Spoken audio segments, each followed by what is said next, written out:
Hello viewers, I'm your host Shivangi Mishra with another episode of South Asia Focus. Let's begin the show. Australian Prime Minister Anthony Albanese was on a 3-day visit to India this week. The two sides discussed the entire gamut of ties and committed to not just strengthen but also expand the fields of engagement between the both. Observers say that it is going to be the most pertinent year for the two sides, as the top leadership is going to meet for 3 times this year alone. The meetings will hold more significance for they are slated at a time when the world is staring at more divisions and conflicts than peace and dialogues.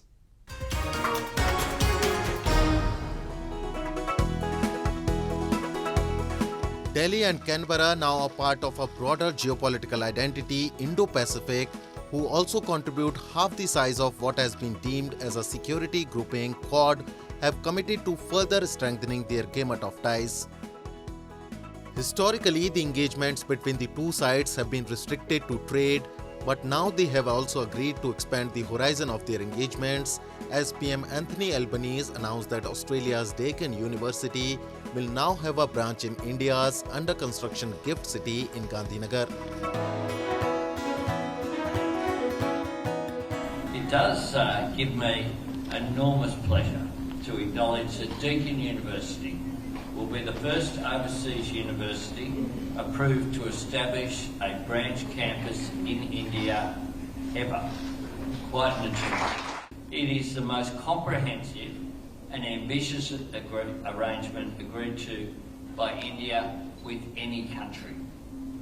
It paves the way for commercial opportunities for Australian education providers to offer innovative and more accessible education to Indian students. And it provides a solid basis for our tertiary institutions to consider new ways of partnering with each other. The two sides are seemingly heading towards attaining the much required momentum, having nearly carved out the entire framework of Economic Cooperation and Trade Agreement or ECTA to allow a barrier-free access to almost every section of each other's market. The ECTA will allow two sides to almost double the trade figures between the two sides in next 5 years. The bilateral trade between the two sides stood at $27.5 billion in 2021. As per different projections, with ECTA in force, there is potential for trade to reach around $50 billion in 5 years. Prime Minister Albanese also visited Indian aircraft carrier INS Vikrant. The two sides, he said, were committed to deepening their defense ties in Indo-Pacific and beyond. For Australia, India is a top-tier security partner. The Indian Ocean is central to both countries' security and our prosperity. And there has never been a point in both of our countries' histories where we've had such a strong strategic alignment, which has been reinforced by my current visit to India and will be reinforced further by Prime Minister Modi's attendance at the Quad Leaders meeting in a short period of time. Prime Minister Narendra Modi, while highlighting the two sides' camaraderie, said that both the sides were working overtime to draft mechanisms that are both effective and productive to both the sides. Prime Minister Modi and Prime Minister Albanese are likely to meet on at least 2 more occasions this year on the sidelines of the Quad Summit and the G20 Summit scheduled to be held in New Delhi in September this year. प्रधानमंत्री Albanese और मैं इस बात पर सहमत है कि हमारे द्विपक्षीय संबंध वैश्विक चुनौतियों से निपटने के लिए और वैश्विक कल्याण के लिए महत्वपूर्ण है। मैंने प्रधानमंत्री एल्बनीजी को भारत की G20 अध्यक्षता की प्राथमिकताओं के बारे में बताया और ऑस्ट्रेलिया के सतत सहयोग के लिए उनका आभार भी व्यक्त किया। Observers believe that this year could prove to be the most crucial year to the Indo-Australia bilateral ties. While the Prime Minister Anthony Albanese's visit was primarily focused at deepening the bilateral cooperation between the two sides, The observers see it in the line of efforts being made to strengthen the quadrilateral alliance of the United States, India, Japan and Australia. Japanese Prime Minister Fumio Kishida is set to visit India later this month. Although the Quad countries haven't explicitly declared the grouping's agenda, observers are increasingly putting their weight behind the group, countering the future Chinese games in the Indo-Pacific. New Delhi, however, in line with its pro-people agenda, is more focused on deals that can ensure its people both security and prosperity. Moving on. Deadly attacks, abject poverty, unprecedented inflation, and shrinking forex reserves. The list of problems in Pakistan rages on and on. The International Monetary Fund's reluctance in providing Pakistan bailout relief has further twisted the knife in its wounds. And with opposing political sides becoming increasingly hostile and accusatory instead of joining hands in times of crisis, even the flimsy prospects of the country's recovery have dried out. Is the end near for Pakistan? Or will Pakistan be able to miraculously emerge from the crisis? Join us as we try to find answers to all these questions.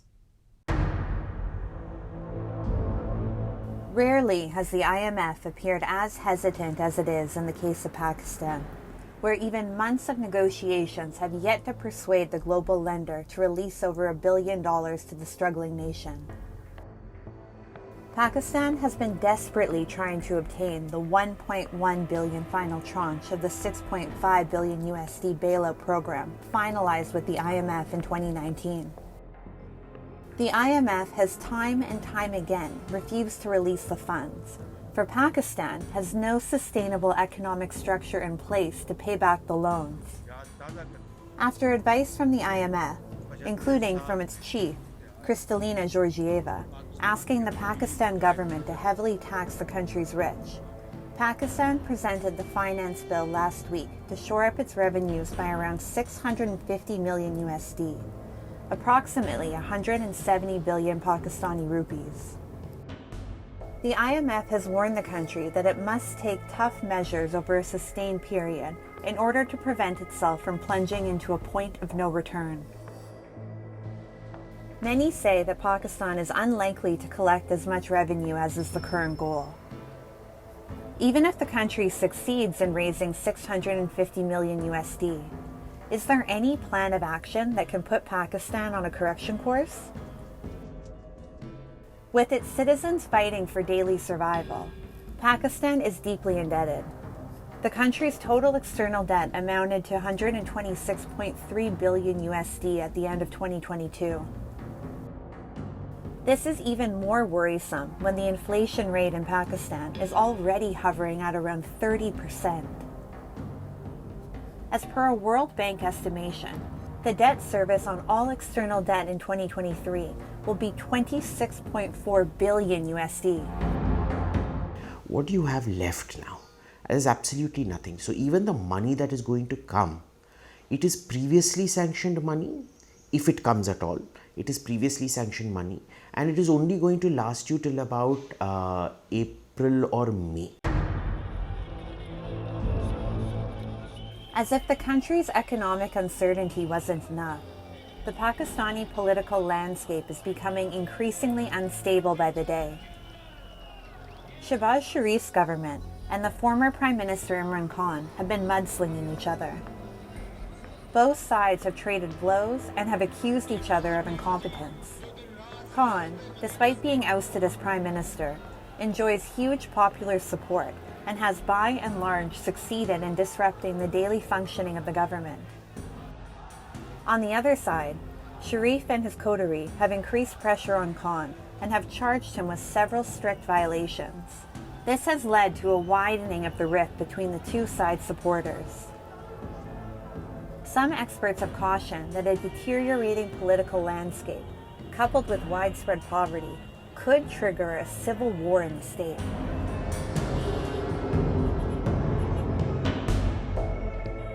Pakistan, remember, is a highly militarized society. It is an extremely violent society. I mean, you see even at the best of times how violent they are. You have mobs that go around burning people for blasphemy. You have terrorist attacks all over the place.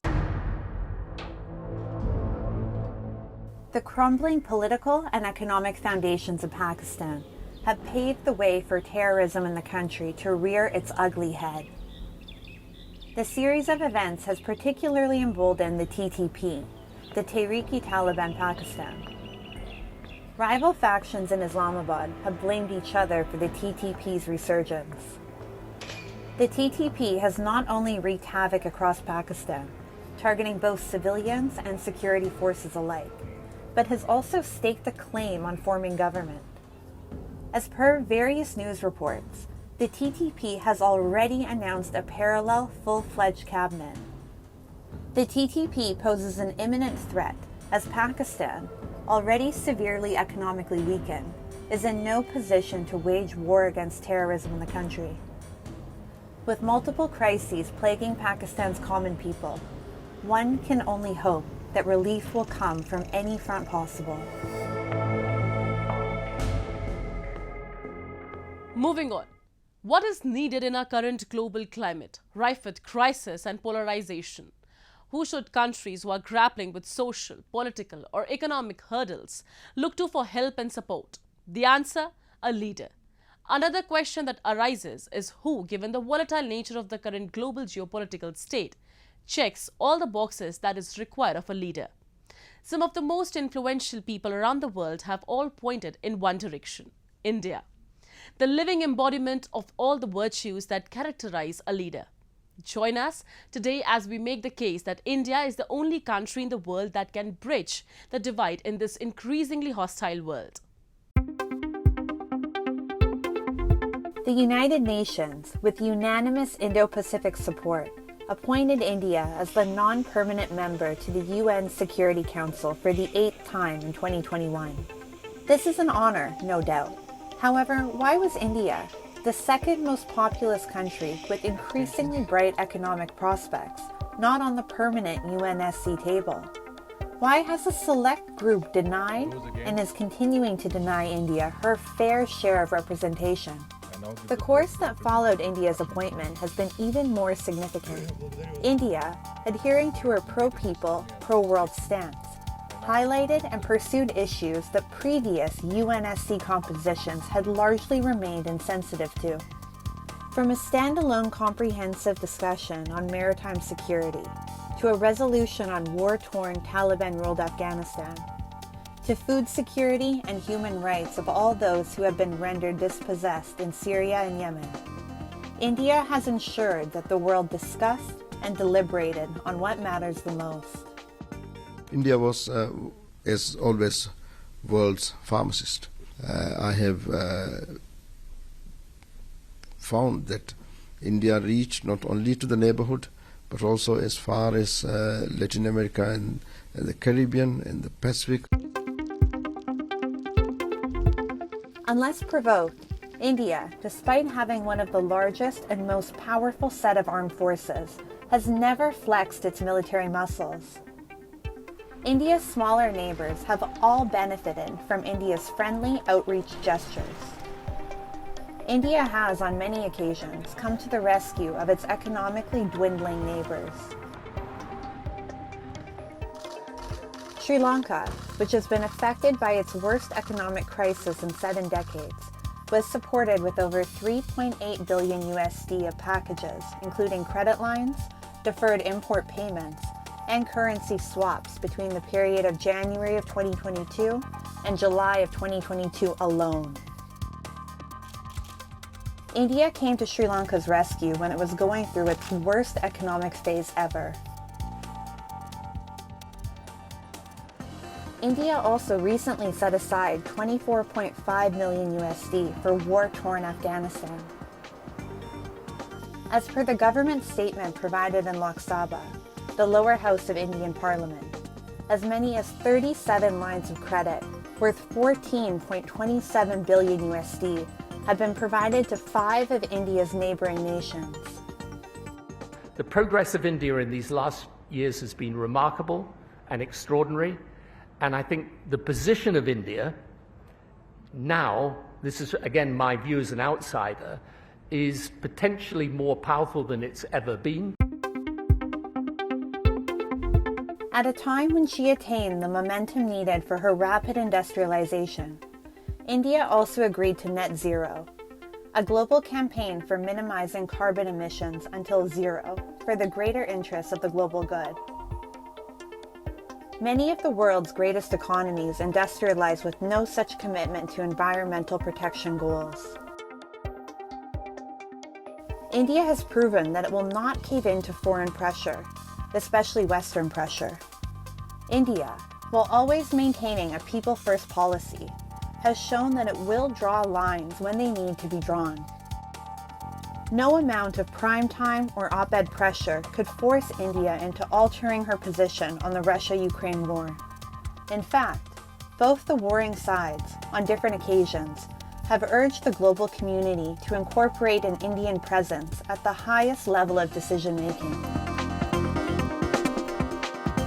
We see the prospect of making the Security Council more democratic exclusively through broadening the representation of the countries from Africa, Asia, and Latin America. We note India and Brazil in particular as key international actors and worthy candidates for permanent membership within the Council. This is an imbalance when Africa, Latin America, most of Asia, Central and Eastern Europe comply with the right of veto that they themselves never had. And this is what Ukraine is talking about. And have you ever heard such words from Russia? But it's a permanent member of the Security Council. For some reason. For what reason? No Japan or Brazil, no Turkey or India, no Germany or Ukraine. The day will come when this will be resolved. India's insistence on purchasing Russian oil, despite much international pressure for sanctions, needs to be looked at more broadly, as India's decision was based on protecting the economic well-being of 1/6 of the global population. Indian trade, economics, and investment policies have been hailed across the world for their transparent transactions. India has consistently floated the idea of reformed multilateralism, and has also continually urged the world to be respectful to the territorial sovereignty of all. While China and the United States have been accused by many countries for predatory, expansionist, and intrusive foreign policy, Indian foreign policy has been pro-people and pro-dialogue. Indian actions have reinforced her position of working for peace and people, not for divisions and war. From International Solar Alliance in line with global endeavors to counter climate change, to Yoga Day, a campaign to promote a healthy lifestyle, Indian propositions have direct, concrete benefits for humanity.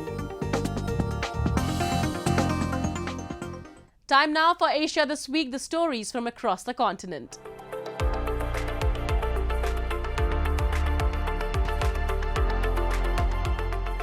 Over 600 soldiers from US, Thai and other militaries participated in a live ammunition fire exercise this week to conclude the region's largest annual joint military drill known as Cobra Gold. The combined arms live fire exercise was joined by soldiers from the US, Thailand, Singapore, Malaysia and Indonesia, involving air and ground operations as well as artillery assaults. Cobra Gold is one of the world's longest-running multilateral military exercises and the biggest in Southeast Asia, serving as a key platform for Washington to shore up alliances in Asia at a time of increasing competition with China. In total, this year's full-scale exercise involved over 7,000 personnel from 30 countries.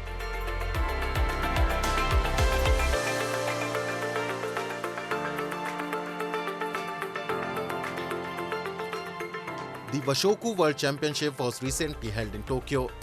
This was the 10th edition of the event, which aims to take Japanese cuisine to new heights. A total of 139 chefs applied for the competition, of which 6 cleared the preliminary rounds and progressed towards the finals.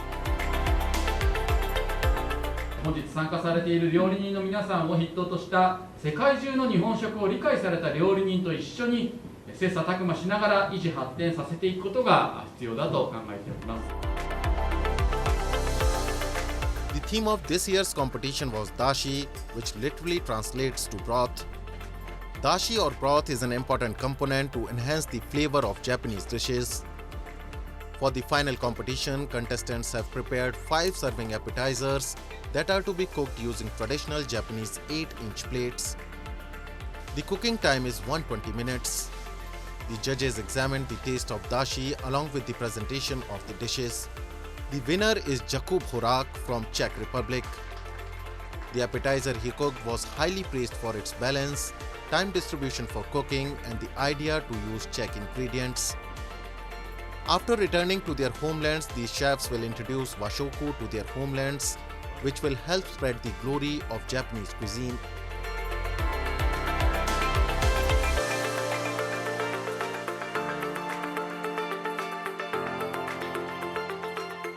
Japanese global motorbike giant Yamaha Motors is trying to be inclusive in its employment procedures. 90% of Yamaha's annual sales come from foreign countries. Yamaha tries to hire employees from different nations and genders in its firm. Yamaha Motor Mirai is the name of entire company. The word Mirai means future. Yamaha also aims to employ the specially abled and thus help in creating a better society. ヤマハモーター未来はですね、ヤマハ発動機の特例子会社ということで、2015年に設立された会社です。みんなの未来を一緒に作っていこう。障害者も健常者も関係ないということで、今回理念を作りました。社員が全部で59名、うち障害のある方が36名おります。The business support group works on common office work. The PC reuse group cleans old computers used by Yamaha Motor and sells them to the market. Staff cleans old computers and replaces a data disk containing personal information on a new one. The Japanese motorbike giant is transforming into a new global giant with diversified employment as one of its features.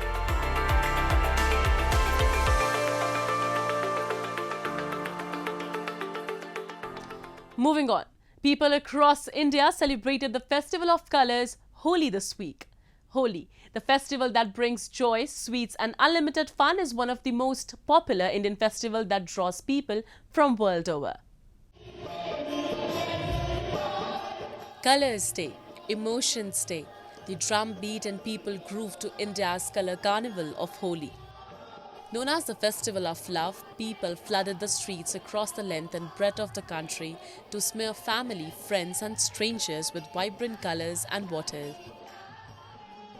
Holi's tradition is celebrated by millions of people in and around India and has its roots in Indian mythology. This festival is about music, dancing, singing and getting soaked in colours and emotions. The Hindu festival Holi celebrates spring with a day of unlimited joy. सबसे पहले मैं श्री गणेश कहूँगी, नहीं, मैं अपनी family के साथ नहीं हूँ, मैं मेरी सखी और सखाओं के साथ में आई हूँ। सब हमारी फ्रेंड है सांवरा सेठ की और यहाँ हम लोग हर साल आते हैं। बड़ा ही आनंद आता है। यहाँ एक अद्भुत होली होती है। As per Hindu scriptures, Holi is a celebration of the reincarnation of Lord Vishnu and his fight against the devil. People perform Holika Dahan, which means burning of wood to ashes. It marks victory of good over evil and victory of devotion over wickedness. People circumambulate around Holi Dahan and pray for peace and prosperity. It is believed that prayers offered on this day are reciprocated by the deity in the form of blessings that take away all kinds of troubles from devotees' lives. Holi के त्यौहार इतना अच्छा होता है कि जिनके भी मन में मनमुटाव रहता है तो उसको भी मिटा के अपन सबको रंग लगाते हैं. Holi, a kaleidoscopic culture, is exciting for adults as well as kids. Underneath the dancing and colourful chaos lies unique culture and deeply rooted tradition.